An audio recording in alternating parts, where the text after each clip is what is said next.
Welcome back to Life with the Spectrum. I'm your host, Gina Cavalli, and once a month, twice a month, I get groups of young adults and teenagers together for something called Table Talk. My partner, Claire Dees, over at Spectrum Autism Group in Gwinnett, and I partnered up, and we have these events monthly. And I got to tell you, I have met some really, really great people. In fact, I'm so honored and humbled to call them my friends now. These are people really pushing the needle forward in the world of autism. And with me on today's show, Ryan Lee, self-advocate, speaker, and publisher.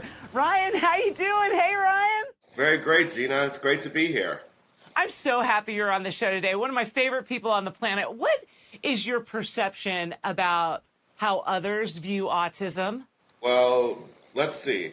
Because of things like aggression, meltdowns, and hugging impulsions, which I happen to have, people view autism as a source of annoyance, disappointment, and worse in different ways and to different degrees. And what do you think society could do better about that then?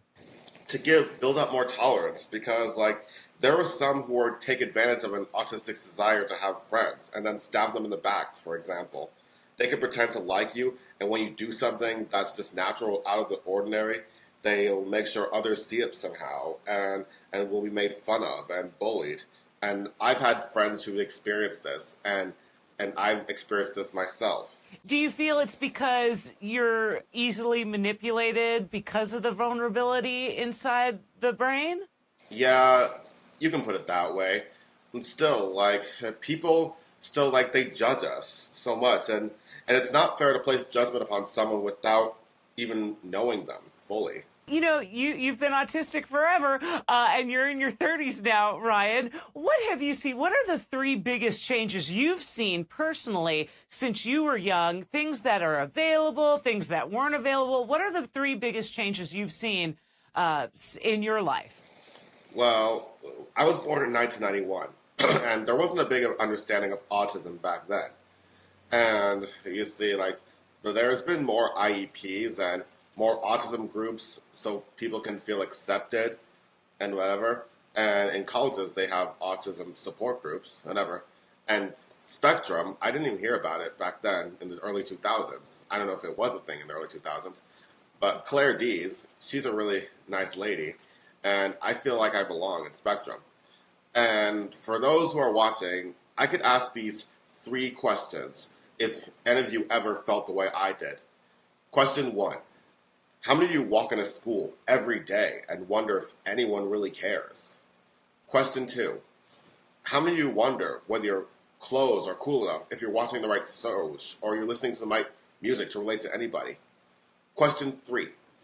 How many of you have ever been hurt when you found out about a party or social event you were never invited to? Trust me, I felt that way. Were you able to discuss that with someone? Was someone there supporting you and saying, hey, I understand I wasn't the cool kid either and I didn't get invited to certain things? Yeah, I felt that way. I didn't get invited to a lot of parties because people thought I was weird. Back before you got diagnosed, you know, they did so many crazy things to folks on the spectrum, like institutionalizing them. And then as we started to get a little bit more progressive with the world of disabilities, we saw people really trying to make a difference. And it's people like you, Ryan, that are actually going out there and making a difference. You're such a big advocate. Yeah. I want to make a difference for the autism community. I want everyone to feel accepted. I want to create an environment where everyone can be themselves, to feel like they belong. And trust me, there are a few out there who are on the spectrum themselves, make others on the spectrum feel less because of how they act. And that's not fair. With me today, Ryan Lee, a self-advocate, speaker, and a publisher. When we get back, we're going to find out all about his social life and all about his writing. Stay with me.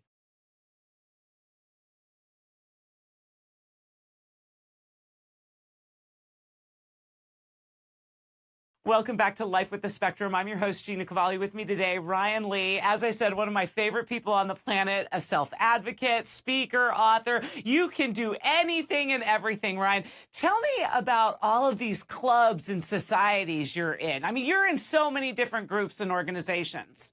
Well, I'm in Spectrum, which is run by a wonderful lady named Claire Dees, and I met good friends along the way there. And I feel like I totally belong there, and I've invited a lot of people to hang out with me there so they can feel like they belong, you know? And the thing is, like, people just don't understand what it's like to be autistic, and they make assumptions about us. Like, and there are still some people who tell me that you don't look autistic, and I feel like I have to tell them, well, how the heck am I supposed to look then? I mean, as any other, even if you don't see it, as any other autistic person, I face significant challenges in my everyday life, and that gets in the way of me succeeding or having a comfortable life. Having an invisible disability is challenging in many ways, and it's not fair that the world keeps on telling us to improve, telling us to change or be more appropriate. What are some of those daily challenges that you go through, Ryan? Well, sometimes it's hard to find the right words to express what we want to say, like, and when we're stressed, and we may have trouble what others are saying, and it's difficult to understand when people talk too fast. And I know I talk fast sometimes, but it's just me. So, some of your writings really offer great insight into the world of autism. Are you working on anything new right now? Well, I've written several articles, but lately I've been having writer's block because I want to write something original and unique because, like, I don't want people to think that they've heard that before. And I want to create, it's just hard to find something unique that's just you. But what I do know is people should get to know us on the spectrum for who we are, not how much or little we act on the outside, and judge us on the superficial traits we show on the outside. You know what I mean, Gina? I totally know what you mean. Where can people find some of your writings? They can find it on a WordPress website called Art of Ryan's Heart. artofryansheart.wordpress.com, right? Mm-hmm. And what are some of your writings about? Like, they're about, like, how, from personal experience, how it is being on the spectrum, you know, and how it is. One of my latest was about emotion, you know, and also, like, and also one of my favorites is, like, to spare from a perspective is just because we see things differently doesn't make us less human. And how are we supposed to learn from our mistakes if we can't make them, you know? And also, being autistic, it's not something we should be punished for. You know, we're just born that way.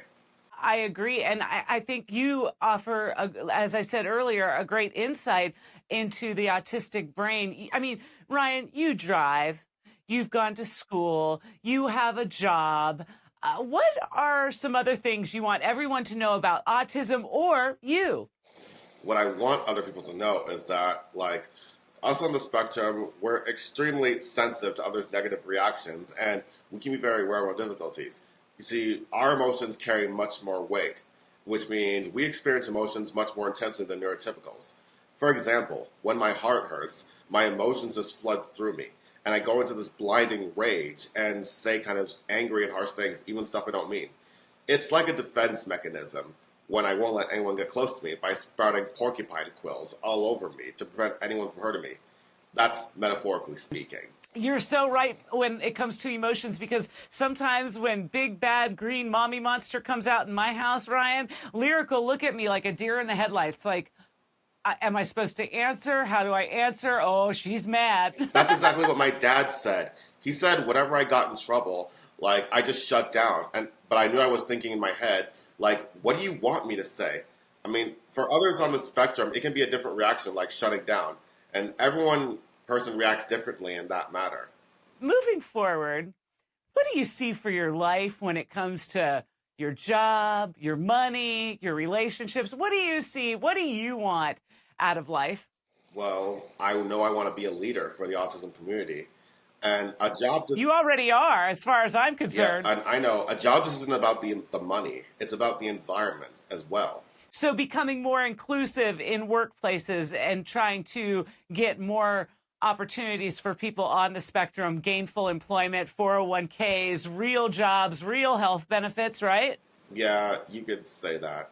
And also, like, there's more I want to say. Because, like, don't you just get tired of going out of your way to prove people wrong when they tell you you're not enough of something or whatever, Gina? Well, I hope that nobody ever tells you you're not enough of anything, Ryan, because you're awesome. And I think you put awesome in autism. You know what I mean? You do, you have, and I'm so honored and grateful to know you, really. And also, like, for us on the spectrum, we want people who actually like us, want to talk to us, and put in as much effort as we do.